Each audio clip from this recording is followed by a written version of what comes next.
Well, you mentioned the dialectical relationship and the coexistence of the good and bad and the extremism element and human flourishing in religion, and Professor Wolf did the same. But there's also an ongoing conflict historically between notions of so-called extreme secularism and religiosity. So when you're thinking about applying the good sides of religion towards actions for the betterment of human life for the whole planet, do you think these actions, explicitly backed up by religion, will intimidate the fragile balances in certain geographies? Where I come from, as I'm sure you know, this is a huge problem, where people are either branded as extreme secularists or they're branded as religious conservatives.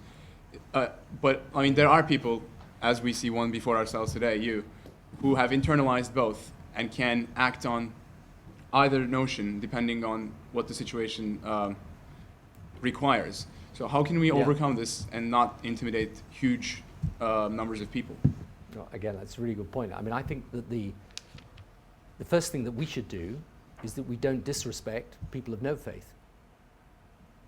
You know, I have a curious background that my dad was, in fact is, a militant atheist. I mean, you talk to my dad about religion, he just, I just don't even talk to me, you know. And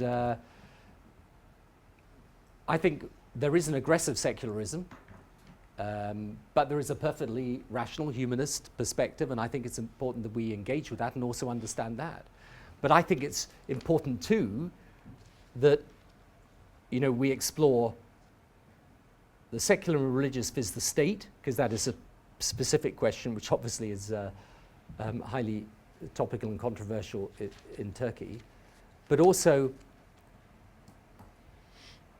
what are the limits of humanism and what is the extra dimension that faith can bring, which I think is also something that is worth examining, of what we think maybe. So one of the things that we will actually do in the course of the course is actually explore the issues to do with faith in democracy, faith and the state.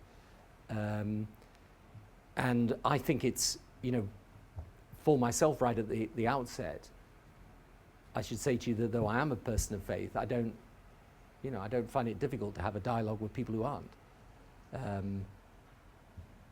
You know, I respect their right to believe differently, you know, just as long as they respect mine to believe what I believe.